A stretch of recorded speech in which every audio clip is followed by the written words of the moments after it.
What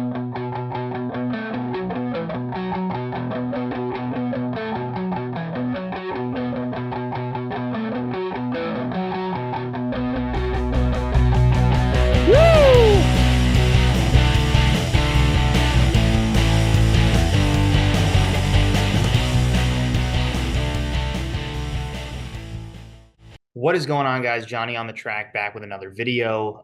And today we are previewing Richmond Raceway, the first, in my opinion, true short track on the schedule with the new short track package.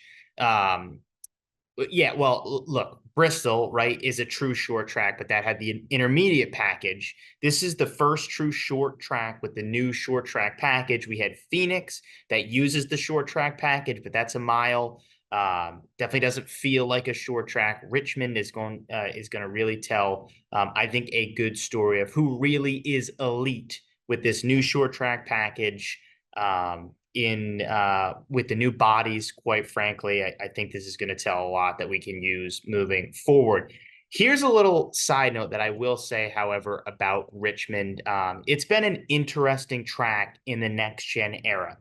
When I look at manufacturers, right off the bat, you want to tell yourself, well, short flat tracks have been Joe Gibbs Racing, right? It goes right into what their strengths have been in the next gen era. Also, some Fords as well, like Stuart Haas has often ran well on the short flat tracks.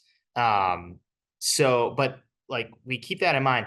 But at the same time, Richmond is one of those tracks where, like, I'm gonna list off some of the teams that have had like true success here. RFK with Brad Keselowski and Chris Buescher winning the most recent Richmond race. Hendrick dominated this very spring race in the spring last year. SHR, Ryan Preece, Kevin Harvick won at Richmond a couple of years ago. And like I said, Ryan Preece ran top 5 basically all of the previous Richmond race in the summer. 2311 qualified well at the last Richmond race. JGR with Bell and Denny Hamlin's been super fast in the next gen era.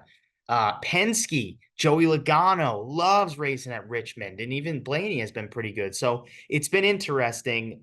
I list off RFK, Ford, Hendrick, Chevy, SHR, Ford, 2311, Toyota, JGR, Toyota, Penske, Ford. So a lot of different manufacturers have shown speed, have had success at this track. It's again, my mind tells me that Toyota should be your pick. But I just want you to keep that in mind. I think qualifying and practice is going to tell quite a bit. We know how important track position is on these short tracks. It's going to play a very key factor, I believe, this Sunday. So before we get into the bets, let's just shout out the partnership, the NASCAR Betting Preview Show. That is how you can listen, or you might be listening to this betting show via podcast on the podcast app, via Spotify, all that good stuff. That's brought to you by the NASCAR Betting Preview Show. Plenty of podcasts, plenty of bettors and content creators that you can listen to on that podcast channel. So give that a follow to just stay alert, stay updated on the best bets for trucks, Xfinity, and of course Cup, which is what I preview. And then the NASCAR Betting Preview Show goes live on X, 8 p.m. Wednesday, Eastern Standard Time. Another just great watch, for more bets and plenty of guests come on. I believe Dale Tanhart, a NASCAR bettor, was on last week. So pretty cool. I know that they'll continue to get, great guests on Wednesday. So again, Wednesday night, on X is the NASCAR Betting Preview Show. So with that, we've got that out of the way. Let's move forward with some bets for Sunday.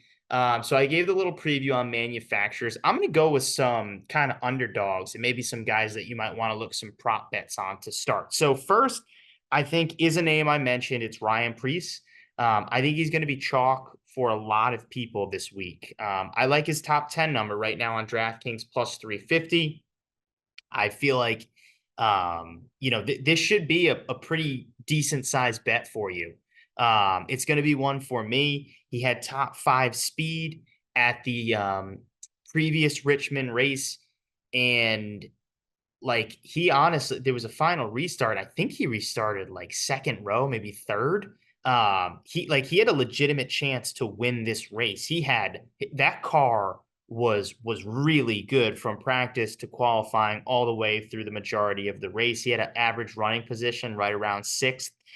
So Ryan Preece should be buckled in and have a good car, in my opinion, on Sunday. I think he's going to be chalk for a lot of people. I like his number at plus 354 top 10.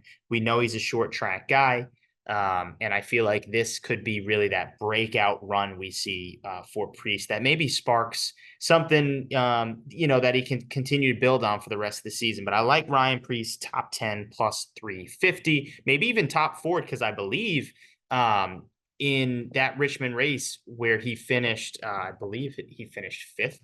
I think he was nope, that's wrong. I was going to say, I think he was the top four. He wasn't the top four. That was obviously Chris Buescher, who ended up winning that race. But yeah, he finished fifth at that Richmond race. And like I said, had a great run, scored stage points in every stage, 41 points total. So it just showed you, how good he really was. So Ryan Priest, top 10, and I don't know, maybe top four if you want that. I think that's a fair bet as well for one of those big underdogs bets.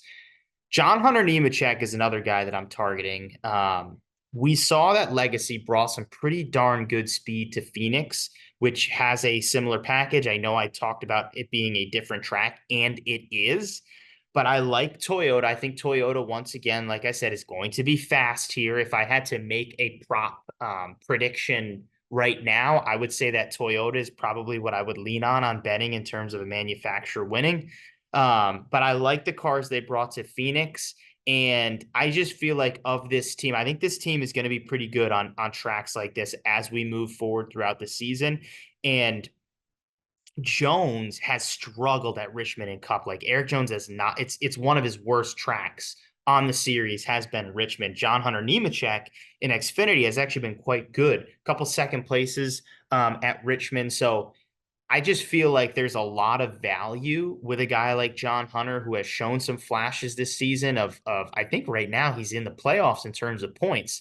So he's had a hot start. I like that momentum to continue. And like I said, Legacy was like brought some really fast cars to Phoenix. I think they can bring them again to Richmond.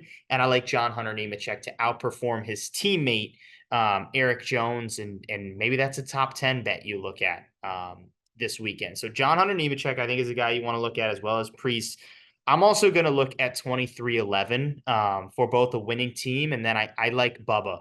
Right now, the number on Bubba Wallace is, let's see, plus 4,500. I think it was even around 5,000 on some books. So I'm looking 4,500, 45 to 1 on Sportsbook Rhode Island, which is what I do most of my betting on.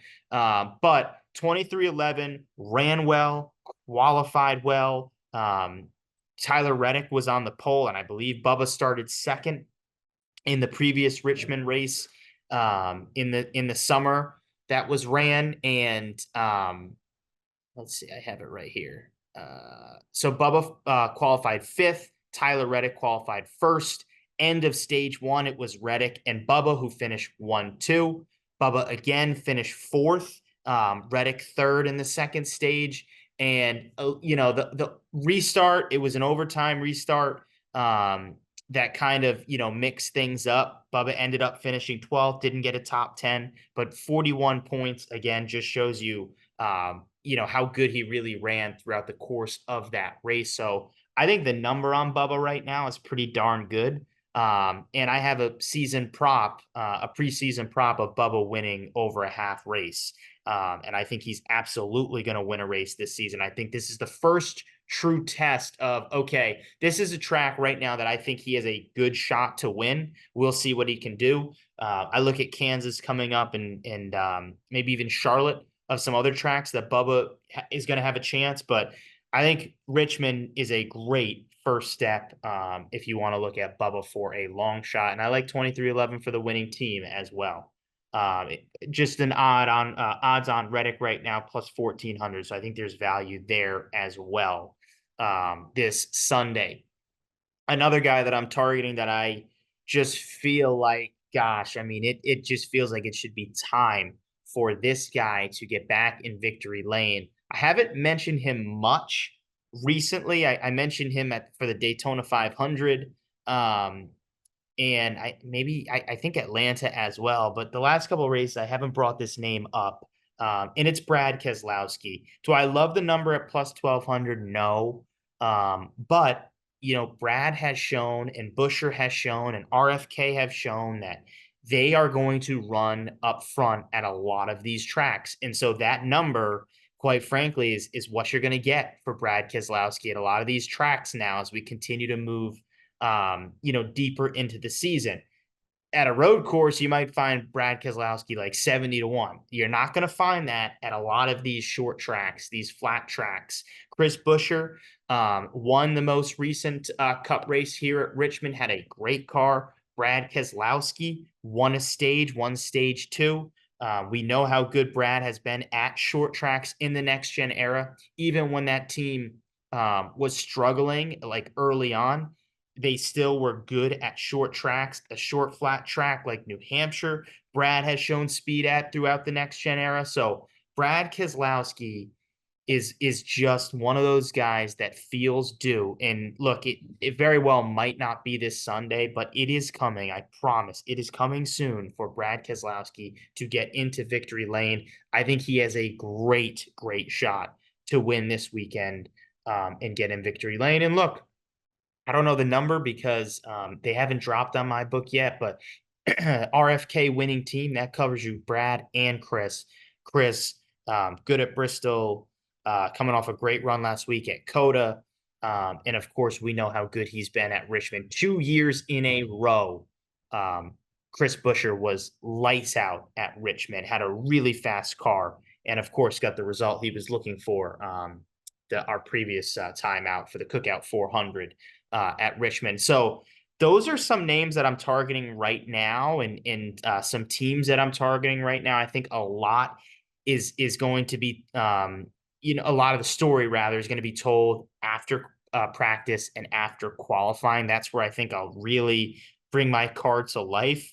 But I do think there's value right now in a Priest top 10, in a John Hunter Nemechek top 10, in a Bubba money line, as well as a Brad Keselowski money line, and I think as well as 23-11 winning team and RFK winning team. I think all of those bets, I feel confident in that those teams and those drivers are going to run really well this Sunday. But I think there's a lot here that we're just going to have to wait on. And to find that, Johnny on the Track on Action Network for my full and final betting card, and at JOTT_podcast on Twitter and X, again, where you'll find my full betting card. Want to know what you guys think, though, as always, who you're looking at and who you're targeting for bets this Sunday for Richmond in the comments section below. If you're a first-time viewer, I appreciate it. Hit that subscribe button down below and give this video a like. It goes a long way for the channel. The numbers have just continued to be great. We hit our all-time record for YouTube views in terms of the betting show. I think I have one video of like a gaming that has 15,000, but we almost got to 1,000 views last week. So let's try to get to 1,000 views this week. That would be awesome, like literally awesome. But appreciate you guys continuing to watch. Like I said, put what you got in the comments section below. Thanks for watching. Let's win some money on Sunday.